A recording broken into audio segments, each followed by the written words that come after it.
check this out. This is so cool. I'm going to some place where the tiny home symposium thing is on, and this is Umundi. So beautiful. Wow. Wow, wow, wow. Loving it. It's gonna be fun. Ooh. Loving the back road. Oh, look at that mountain. That's so cool. Wow, wow, wow. How pretty is this road? Oh my goodness. It's so cool. At that ordinary meeting, there was a couple of councillors who actually showed support for this. They recognised we were in a housing crisis, and they invited me to a meeting with 3 town planners and 2 people that reported to the CEO, and I spent an hour with them and 2 councillors trying to get them to understand about people who are choosing to live in tiny housing. Some people, it was out of necessity they're doing that, but there's other people who are genuinely choosing to live in these types of dwellings, converted buses, caravans and tiny houses. And they were not being acknowledged as permanent forms of housing. I had one town planner that said to me, she said, I don't understand why people are buying a depreciable asset. Dumbfounded, my comment back was, people don't see these as assets, they see these as homes. So we have a bit of education to do to actually get our councils and our elected people and our bureaucrats. It's not so much the councillors, it's our bureaucrats that really need to come up to speed about why you are choosing to live in these tiny homes. And from a landowner's point of view, we need to make it quite clear to them that we as landowners want to be part of the housing solution. We have land. We want to build community, so we want to build collaborative housing opportunities. So then the campaign pivoted from asking the law to be suspended to the current campaign, which is what brings you here today. And the campaign is basically to advocate to our elected officials, both state and local, to recognise in the town plan that tiny houses, buses and caravans are permanent choices of housing and belong in the town plan. If they are used as temporary forms of housing, then they absolutely probably apply in the local law. But if they're permanent choices, they need to be in the town plan. The other thing we're advocating for is for landowners to have more control over how many dwellings they have on their land.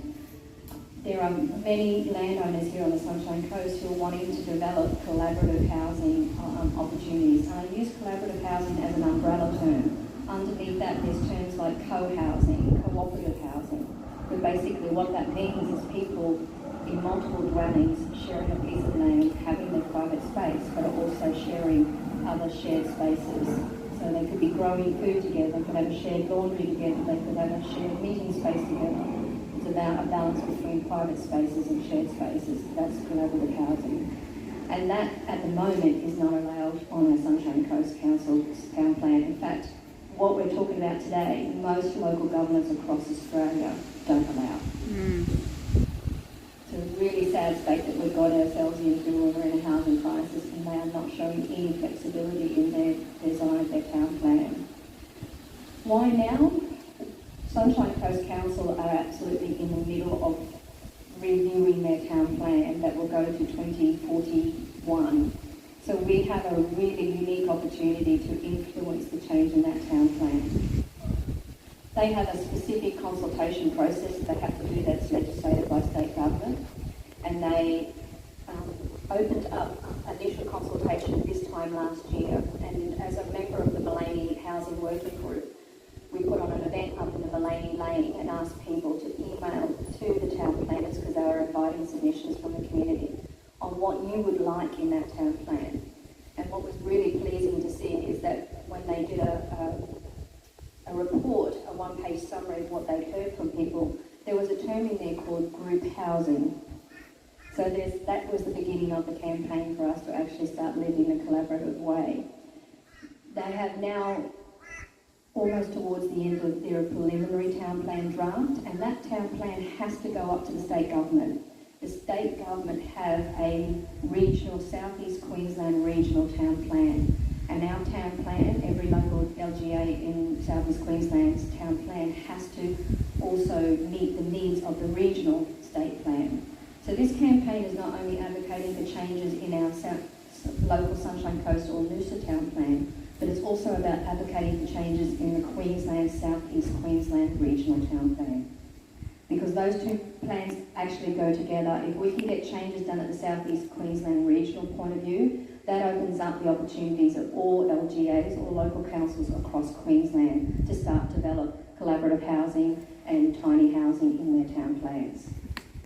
So today is about really just getting to know the people that want to participate in this campaign. It will need people power. It will need lots of people to get involved. It will need lots of people to share what we're doing. Just choice to live in a tiny house. So I'd like you to share why you made that decision. I explored the option to live in a tiny house about a year before it actually all unfolded. Finance wasn't available to us at the time, but it's a path I looked down. We stayed at a retreat at Berriedale, a Mara retreat, and they had a handful of beautiful little tiny homes, and just a simple lifestyle, a minimalist way of being.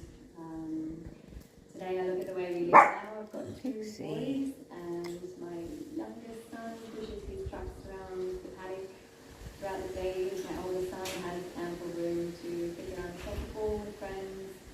We fall asleep counting stars in that really beautiful, bright country night sky, and I think it's a beautiful example to live sustainably on the land, leaving minimal impacts.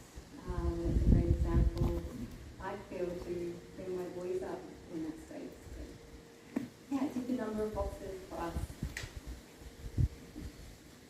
Why did you decide to poke your head up and participate in the SBS documentary?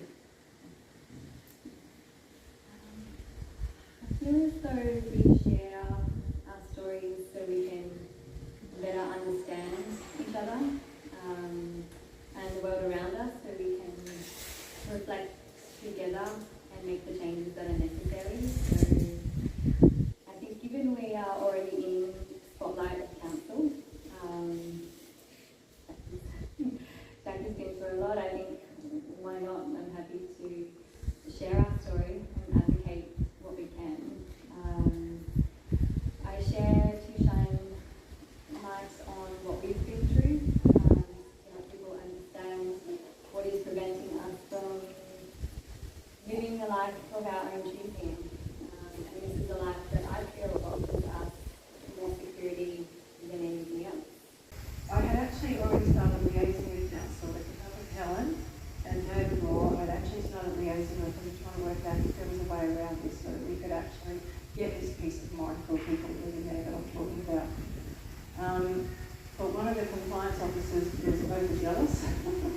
I'd actually emailed him that morning, but he had a search warrant and he had executed that warrant by breaking into my shed. He had a locksmith, police officer, broken into my shed, which had closed a tiny house being built in my shed, which is, in my opinion, really ridiculous because most days the shed door was open anyway. But they were gathering evidence, and it was the last day that they hadn't got a warrant. So it was kind of like they were making an example of me for doing something like giving people somewhere to stay. So to me, that was just, well, it was a difficult day, put it that way. And so we just moved on from there, and we've really not got any further. Like, we just let this kind of, they just keep rolling on with their protocol that people can't stay, and we're stuck with people with no certainty. But we're wanting to set up their home, we're wanting to feel secure, and they can't. I was with Jackie the day that the councillors, compliance officers, 2 of them turned up at her house with a police officer and a locksmith to go into her shed, and it broke Jackie that morning. That absolutely broke her to have that actually happen. That's not the council that we want. That's not the compassionate council and the caring council that we want. We have Jonah Tolley, a councillor, joining us now, and I'll bring him to the stage shortly to talk about from his point of view, because he absolutely supports a compassionate council. But Jackie's experience is not unique. I've had phone calls from other landowners who had complaints from their neighbours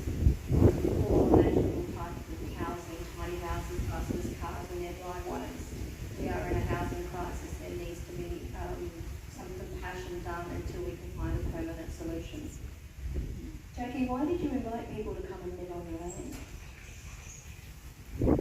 I think it just evolved organically, really. I think it started with Josh and Beck came down and said to me that they wanted to do a symbiotic garden, and they had three small children. They were staying with his mother at the end of the street, but that wasn't really working out for them. They wanted to get involved in growing food, and I was sort of thinking that at the time of the pandemic, the things we were going to need going forward, if it was going to be as dire as what was being predicted, we needed food, we needed water, we needed shelter. And so they put this to me, I will do a symposium garden. So immediately I thought, yep, that sounds great. So that's where it started, with these people coming onto my property, and we have a beautiful syntropic garden that's just starting to look established now.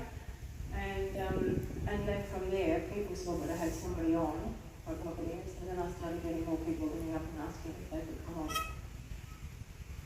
That is not unique. There is many landholders offering their properties and tiny houses living up there, but they do it under the radar.